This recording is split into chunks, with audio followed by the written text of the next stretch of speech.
1958년 경매장인 미술 경매장인 소더비 경매에 한 장의 그림이 경매에 올라옵니다. 예수님의 상반신을 그린 그 그림에는 르네상스를 대표하는 화가인 레오나르도 다빈치의 제자가 그렸다는 도장이 찍혀 있었습니다. 그림의 수준이 그렇게 높지 않았고 훼손이 많이 되어 있던 상태라서 많은 이들이 다빈치의 제자가 그렸지만 그 작품에 관심을 많이 갖지 않았습니다. 그래서 그 결과 그 그림이 약 7만 원에 낙찰이 되었지요. 한번 그림 올려주시겠습니까? 예, 저 그림입니다. 단돈 7만 원에 경매장에서 낙찰이 됐습니다. 그런데 2000년쯤 지나서 많은 고미술 전문가들이 이 그림에 대해서 관심을 갖기 시작합니다. 그리고 그 사이에 개발된 여러 가지 새로운 기술을 가지고 그 그림을 면밀히 조사했지요. 그래서 그 결과 그 그림이 어떠한 그림 위에 물감을 덧칠해서 그려진 그림이라는 것을 발견하게 됩니다.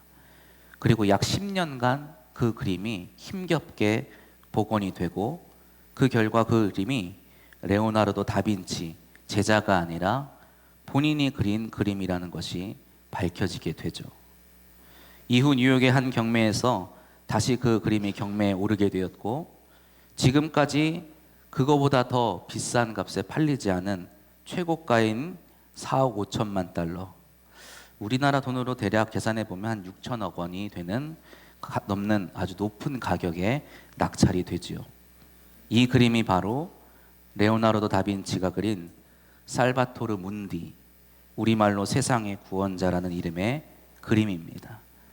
지금 보시는 저 그림이 이제 복원한 그림이죠. 좀 전에 있던 그림을 이렇게 벗겨내고 새롭게 복원한 그림이 저 그림입니다.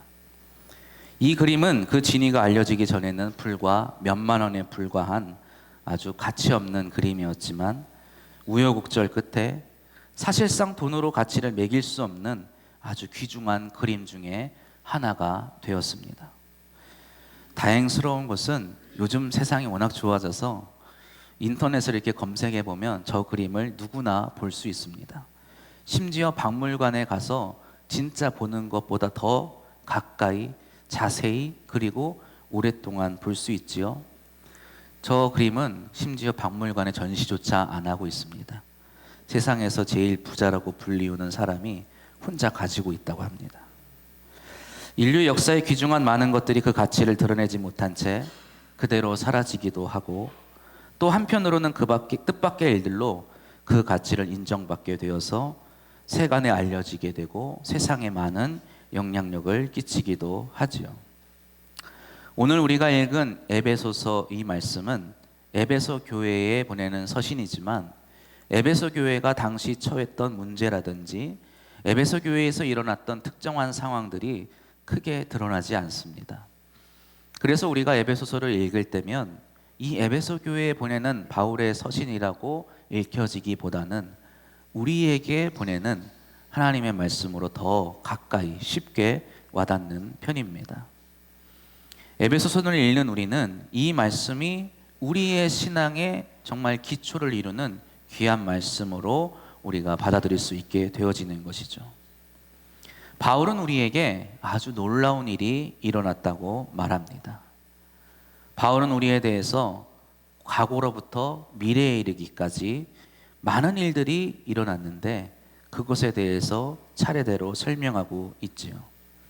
과거에 우리는 어떠한 사람들이었습니까? 우리는 허물과 죄로 죽었던 자들이었습니다. 그때 우리는 세상의 풍조를 따르며 공중의 권세 잡은 자를 따랐노라고 바울은 말합니다.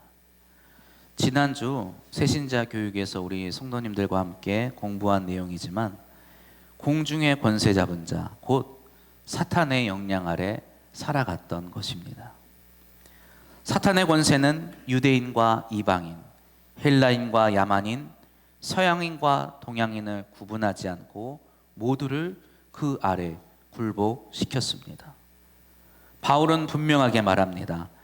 전에는 우리도 다 그 가운데서 우리 육체의 욕심을 따라 지내며 육체와 마음에 원하는 것을 하여 다른 이들과 같이 본질상 진노의 자녀이었더니. 우리는 이것을 명심해야 합니다. 어떤 면에서 세상은 우리에게 아주 솔직하게 말하고 있습니다. 세상의 가치관이란 어떤 것입니까? 자신의 본능이 추구하는 대로 살아가는 것이 좋은 것이라고 말하지요. 온갖 풍요로움이 있는 이 세상에서 절제 없이 그저 계속해서 소비하는 것만이 좋은 것이라고 말합니다. 보기에 좋은 것은 뭐든지 다 가져도 되고, 맛있는 것은 먹고 더 먹어도 되고, 놀고 즐기는 것은 끊임없이 해도 된다고 말합니다. 그래서 옷장에 온갖 사치품이 쌓여 있는 것을 자랑하고, 사람이 한 끼에 먹는 양이 훌쩍 넘는 지나치게 많은 양의 음식을 먹방이라고 이름 짓고 많은 사람에게 보이고, 또 그것을 보는 것을 즐거워합니다. 평소에도 이렇게 TV 방송을 많이 보지 않는 편인데, 요 근래 더 많이 안 보게 되는 이유는 TV를 틀면 죄다 그런 내용들 뿐이더라고요. 자신의 집에 있는 것들을 자랑하고, 내가 이만큼 가졌는데 또 밖에 나가서 뭘 더 산다, 내가 이만큼 먹었는데 또 맛있는 거를 먹는다, 하루 종일 일주일 동안 여행하면서 먹는 것들을 방송하는 것을 보면서 저것을 도대체 왜 보는 건지, 왜 보여주는 건지 저는 개인적으로 좀 이해하기 어렵습니다. 내 돈과 내 시간을 오직 나에게만 써야 하고, 그래서 아이 갖는 것도 거부하고 둘이서 죽을 때까지 이 돈 다 쓰고 죽겠다라고 말하는 딩크족이라고 불리우는 사람들도 나타났습니다. 그리고 그것이 옳은 것이고 당당한 것이라고 많은 사람들이 말합니다. 이 얼마나 본능에 충실한 사람들일까요? 자신의 정욕을 만족시키기 위해서 다른 것들을 다 제쳐놓고, 다른 것은 다 외면하고, 심지어 가장 귀한 것들까지도 포기하며 살아가는 것이 정말로 선한 삶일까요? 그러나 우리가 주의 깊게 보아야 하는 말씀은 바로 뒤에 나옵니다. 바로 마음이 원하는 것을 하였다는 말씀입니다. 바울이 에베소서에서 특별하게 언급하는 부분이 바로 이 마음이 원하는 것을 행했다는 표현입니다. 에베소라는 지역의 특성 때문에 여겨지는 이 표현은 당시 에베소의 현실을 반영하고 있습니다. 에베소는 로마 제국에서 세 번째로 큰 도시였어요. 경제적으로, 문화적으로, 사회적으로, 그리고 종교적으로 굉장히 발전을 이룬 곳이었습니다. 수많은 신전이 있었고 많은 신들이 도시에서 섬겨지고 있었습니다. 뿐만 아니라 그곳은 이미 주전 10세기 전부터 그리스의 가장 큰 도시 중에 한 곳으로 철학의 중심지였습니다. 많은 철학자들이 그곳에서 활동을 했죠. 초대교회 당시 끊임없이 교회를 괴롭혔던 영지주의가 가장 활발하게 활동하던 곳이 에베소였습니다. 영지주의는 무엇입니까? 지식이 곧 신과 인간을 연결시켜주는 구원의 통로라고 여겼어요. 그래서 이 지식을 아는 자만이, 이 지식의 비밀을 밝혀내는 자만이 구원을 얻게 될 것이라 말하였습니다. 특히 우리 눈에 보이는 물질적인 것은 보이지 않는 형이상학적인 것들의 어떤 영적인 것들의 그림자, 그거보다 조금 못한 것으로 보였고, 그래서 육체적인 것, 물질적인 것보다는 영적인 것, 형이상학적인 것을 아주 고귀하게 여겼던 것이 영지주의입니다. 그래서 그들은 무엇보다도 이 사람의 마음과 생각을 굉장히 중요하게 여겼어요. 이성의 힘, 생각하는 힘을 진리에 다가갈 수 있는 유일한 길이라, 유일한 힘이라 여겼습니다. 그러나 바울은 분명하게 말합니다. 인간의 그 어떤 생각과 그 어떤 이성의 작용이라 하더라도 그것은 고결한 진리, 절대적인 진리에 다가설 수 없다는 것입니다. 그것은 결코 우리를 구원에 다다르게 할 수 없습니다. 우리에게 선한 결과를 가져다 주지 않습니다. 그 어떤 선한 생각이라 하더라도, 그 어떤 합리적인 생각이라 하더라도, 그 어떤 이성적인 판단이라 하더라도 결국 우리를 어떻게 본질상 진노의 자녀로 살아가게 한다는 것이죠.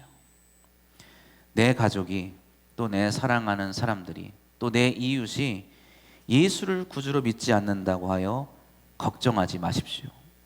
부모의 믿음 아래에서 또 훌륭한 그리스도인을 이웃으로 삼고 있는 그들이 건전하고 올바른 가치관을 가지고 살고 있으니 괜찮을 것입니다. 훌륭한 교육을 받았으니 합리적이고 이성적인 판단으로 도덕적이고 윤리적인 사람으로 잘 살아갈 것입니다. 제가 지금 하는 말이 맞습니까? 아닙니다. 틀렸어요. 절대로 아닙니다. 신앙을 떠난 올바른 가치관이라는 것은 있을 수가 없기 때문입니다. 신앙을 떠난 올바른 판단은 결코 있을 수가 없어요. 성경적이지 않은 것은 절대로 도덕적이고 윤리적일 수가 없습니다. 애초에 우리가 알고 있는 이 도덕이나 윤리라는 것들은 성경에서 나온 개념입니다. 성경을 통해서 우리가 도덕을, 윤리적인 것들을 배워나간 것입니다. 그것을 떠나서 도덕과 윤리를 논하고 올바름과 선함을 말한다는 것은 절대적으로 거짓말입니다. 지난 금요일 코람데오 기도회를 가졌습니다. 우리의 자녀들을 위해 기도했죠. 더 기도해야 합니다. 내 아들과 내 딸이, 또 내 자손들이 잘 살고 있을 거라 막연하게 생각해서는 안 됩니다.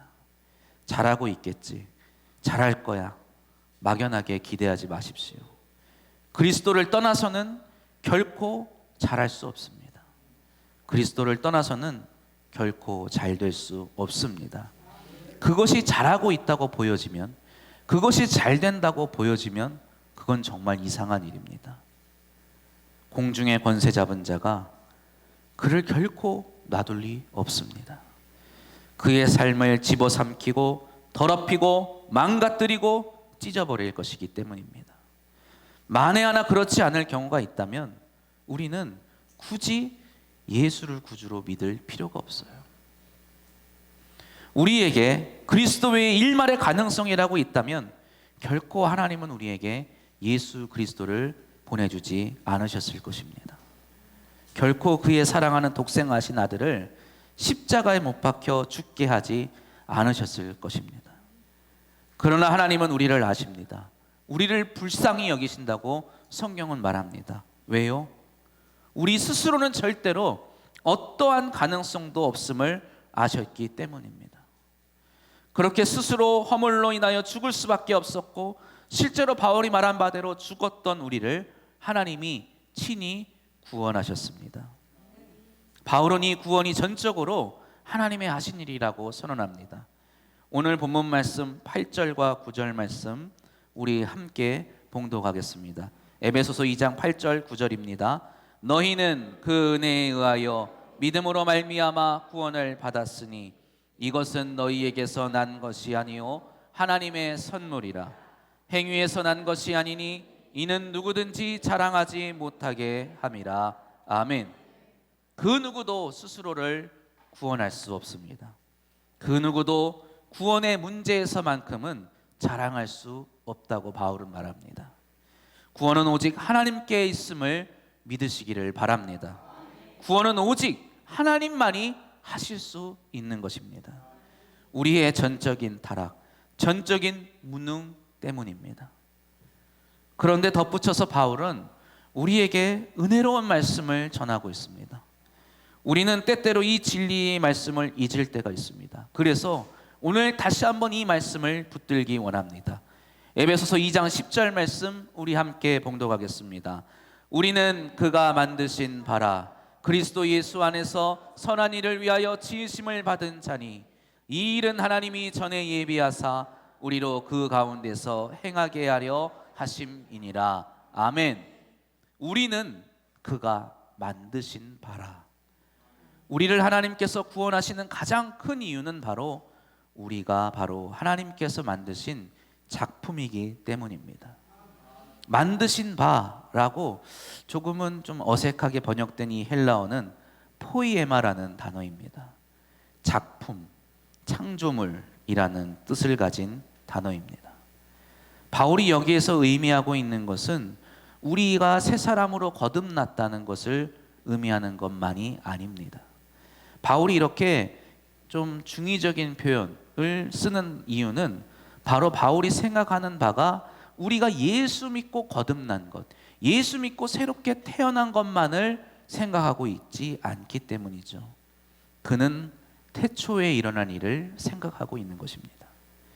요한복음 1장에서도 사도 요한이 이와 같은 일에 대해서 언급하고 있습니다. 요한복음 1장 1절로 3절 말씀 우리 함께 읽어보겠습니다. 태초에 말씀이 계시니라. 이 말씀이 하나님과 함께 계셨으니 이 말씀은 곧 하나님이시니라.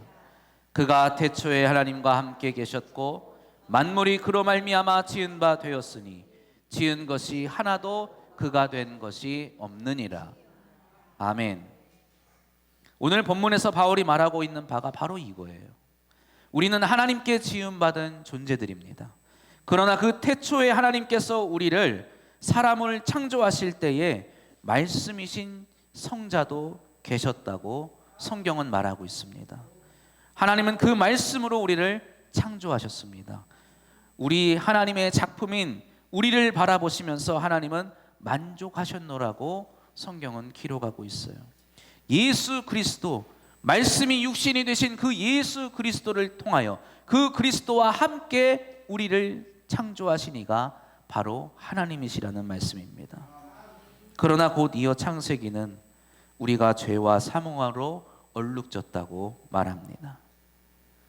그렇습니다. 우리는 저 공중의 권세 잡은 자에 의해서 더럽혀졌고 얼룩졌다는 것입니다. 우리가 특별 새벽 기도회를 앞두고 있습니다. 이 고난주간의 특별 새벽 기도회에 이 이야기에 대해서 함께 은혜를 나누고자 합니다. 교묘하게 우리를 속이는 저 세상의 가치관과 윤리관으로 우리는 원래의 모습을 잃어버리고 온갖 거짓된 물감으로 덧칠되어지고 말한 것입니다. 예전에 하나님을 만족시켰던 모습은 더 이상 우리 가운데 없어졌다는 말입니다. 아무리 찾으려고 애를 쓰고 아무리 발견하려고 때를 벗겨내려고 애를 써도 우리의 본래에 하나님을 기쁘시게 하였던 그 아름다운 모습은 다 사라지고 만 것이지요. 그러나 하나님은 다시금 우리를 살리셨습니다. 그것은 태초에 있던 창조의 버금가는 오직 하나님만이 하실 수 있는 놀라운 회복의 사건입니다. 하나님은 그것 역시 예수 그리스도 안에서 이루셨다고 바울은 말하고 있습니다. 그래서 바울은 하나님이 예수 그리스도로 말미암아 우리를 지으셨다고 말하고 있는 것입니다. 그리스도 안에서, 다시 말해서 그리스도와 함께 우리는 죽었습니다. 무엇을 향하여 죽었습니까? 세상을 향하여 죽었습니다. 공중의 권세 잡은 자를 따르던 삶에서 죽었습니다. 거짓된 가치관과 그러한 것들을 따르던 삶에서 죽었습니다. 그리고 그리스도 안에서 우리는 그리스도와 함께 새로 태어났습니다. 하나님의 자녀로 우리는 태어났습니다. 하나님의 아름다운 작품으로 다시금 태어났습니다. 그러나 실상 이것은 태어난 것, 창조가 아니라 회복에 가까운 것입니다. 하나님이 완전하신 작품의 때를 벗겨내서 다시금 본래의 선함과 아름다움을 드러내신 것을 우리는 깨달아야 할 것입니다. 사랑하는 성도 여러분, 우리의 이 평범한 삶은 세상의 그 어떤 것과도 바꿀 수 없는 고귀한 삶이라는 것을 기억하시기를 바랍니다. 제가 서두에서 말씀드렸던 그 세상의 구원자라는 그림만이 아주 고귀하고 소중한 것이 아닙니다. 바로 저와 여러분의 삶이, 저와 여러분 한 사람 한 사람이 아주 고귀한 소중한 것임을 기억하시기를 바랍니다. 하나님은 우리의 망가지고 더럽혀진 삶을 본래의 선하고 아름다운 삶으로 돌려놓으시고자 독생하신 아들, 사랑하신 아들 예수 그리스도를 십자가에 못 박혀 죽게 하셨어요. 오직 그리스도의 보혈만이 우리의 삶을 완전히 뒤덮어버린 죄와 사망의 허물을 벗겨낼 수 있기 때문입니다. 이제 우리는 그리스도 안에서 다시금 하나님의 아름다운 작품으로 회복되었음을 믿으시기를 바랍니다. 그러나 세상의 모든 걸작품들이 세계 방방곡곡의 유명한 박물관에 전시되어져서 많은 사람들에게 보여질 때에야 그 가치가 빛나는 것처럼 저와 여러분의 삶도, 이 하나님의 은혜와 은총으로 회복된 이 고귀한 삶도 많은 이들에게 보여질 때에야 진정한 가치가 빛날 줄로 믿습니다. 내 주변에 있는 사람들에게 하나님의 작품인 나의 삶을 자랑할 수 있기를 주님의 이름으로 축복합니다. 내가 누리는 이 기쁨이, 내가 누리는 이 행복이, 그리고 내가 누리는 이 풍요와 자유가 세상이 주는 것과는 다른 이 진정한 풍요와 자유가 모두 하나님께서 우리에게 선물로 주신 것임을 보여주는 삶을 살아가시기를 축복합니다. 그렇게 우리의 삶을 통하여서 하나님께서 당신에게도 구원의 선물을 주셨다고, 그리고 주실 것이라고 전할 수 있기를 바랍니다. 우리의 사랑하는 자녀들이 하나님의 작품으로 회복되기를 기도하시기를 바랍니다. 나의 사랑하는 가족이 다시금 하나님의 은혜로 말미암아 거룩하고 고결한 삶으로 회복되기를 주님의 이름으로 축원합니다. 세상의 그 어떤 것도 나의 사랑하는 자녀를, 나의 사랑하는 가족을 아름답고 온전하게 지켜줄 수 없음을 깨달으시기를 바랍니다. 오직 그리스도 안에서만 나의 사랑하는 가족이 진정한 아름다움과 온전함을 되찾을 수 있을 것입니다. 나의 기도가, 나의 삶이 그들에게 주시는 하나님의 선물이 되기를, 그래서 그들도 그 하나님의 선물을 통하여 구원받게 되기를 주님의 이름으로 축복합니다. 우리 광남교회 모든 믿음의 가정이 하나님의 작품으로 회복되기를 주님의 이름으로 축복합니다. 기도합니다.